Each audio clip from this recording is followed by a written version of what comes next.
రమా, మీకు నచ్చింది మీరు చేస్తాను అంటే నాకు నచ్చంది మీరు చెయ్యగలుగుతారని మీరెలా అనుకున్నారు? రమా, ఇది పద్ధతి కాదు.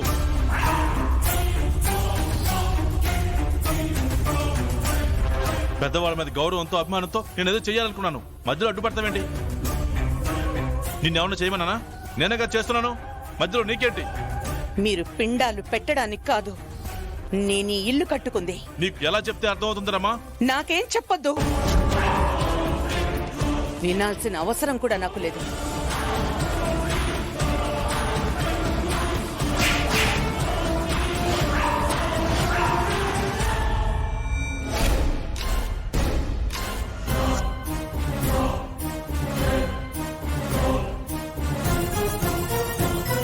అండి అంటే అండి. మీరు చెప్పినట్టే అన్ని ఏర్పాట్లు చేశానండి. పంతులు గారు వస్తున్నారా? వస్తానని చెప్పారండి. సార్ అని పిలవాలని ఎన్నిసార్లు చెప్పాను నీకు?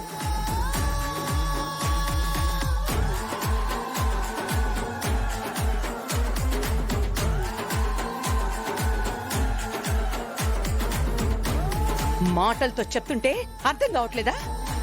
హద్దులు దాటి ప్రవర్తిస్తున్నావు.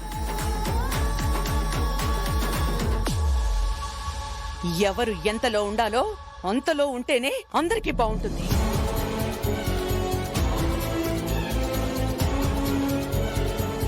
ఈ ఇంట్లో నేను చెప్పిందే జరగాలి. నేను వద్దన్నదే నా ఇంట్లో జరగడానికి వీల్లేదు.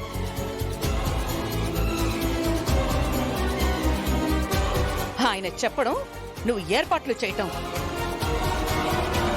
అంతా మీ ఇష్టమేనా? మధ్యలో నా ఇష్టం ఏమీ ఉండదా? నేను కాదు అంటే నా కన్న వాళ్ళనే సహించను. అలాంటిది మీరు చేస్తే సహిస్తానా? గుర్తు పెట్టుకో చంద్రిక, ఇలాంటి పనులు చేయటం ఇదే ఆఖరిసారి కావాలి. నాన్నా, అమ్మ చామంతి, ఎలా ఉన్నారమ్మా? మేం బానే ఉన్నాం నాన్న. నువ్వెలా ఉన్నావు? నా పరిస్థితి ఏం చెప్తాంలే అమ్మా. మీరు క్షేమంగానే ఉన్నారు కదా? ఈ ఇంటికి వచ్చిన తర్వాత మేం బానే ఉన్నాం నాన్న. కానీ నువ్వు అక్కడ ఎలా ఉన్నావో, ఎన్ని బాధలు పడుతున్నావో అని అమ్మ నేను రోజు బాధపడుతూనే ఉన్నాం నాన్న. నా గురించి వదిలేయనమ్మా. ఎప్పుడు ఎవరొస్తారో ఏమవుతుందోనని భయంగా రోజుకు దిక్కు పరిగెడుతూ ఉన్నాను.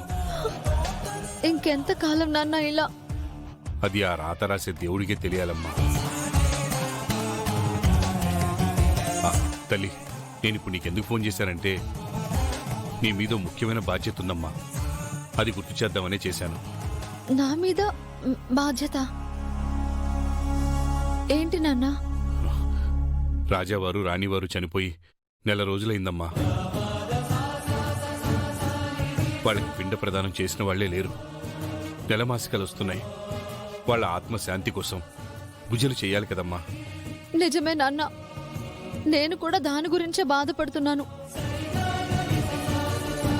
కానీ మనం ఉన్న ఈ పరిస్థితుల్లో ఎలా చేయాలని ఆలోచిస్తున్నాను. మనం ఏ పరిస్థితుల్లో ఉన్నా అది మన బాధ్యతమ్మా. వాళ్ళు ఎప్పుడూ అంటూ ఉండేవాళ్ళు, మా ప్రాణాలు పోతే మా పిండ ప్రదానం రామేశ్వరంలోనే జరగాలి అని. వాళ్ల కోసం మనం ఏదైనా చేసే స్థాయి కాదు. కానీ ఇవన్నీ మనం ఎలాగైనా చెయ్యాలమ్మా. అది కూడా నీ చేతులతోనే చెయ్యాలి. ఏంటి నాన్న, ఏమంటున్నావు? నేనే చేయాలంటున్నావేంటి? అవును తల్లి, రాజావారు రాణివారు కన్ను మూసే వరకు నిన్ను సొంత మనవరాల్లాగే చూసుకున్నారు కదమ్మా.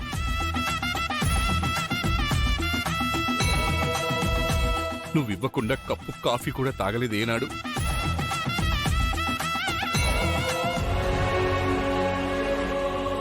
ఏంటి మా? ఏం చేస్తున్నావు అక్కడ?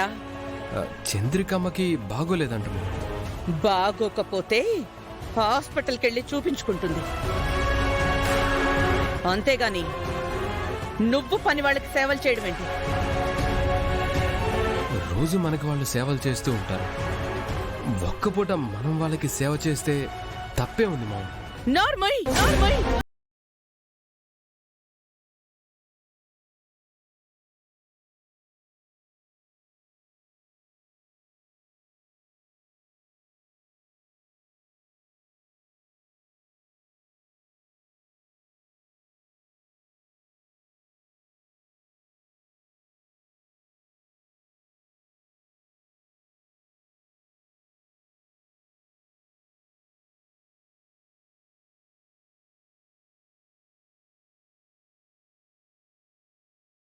ఎన్నో పగళ్ళు నా పక్కనే కూర్చొని కంటి మీద కునుకు లేకుండా నాకు సేవ చేసింది. అలాంటి ఆవిడికి బాగోలేదంటే టాబ్లెట్స్ తెచ్చిచ్చాను. పక్కనే కూర్చొని ధైర్యం చెప్పాను. అది కూడా తప్పేనా? తప్పే తప్పే తప్పే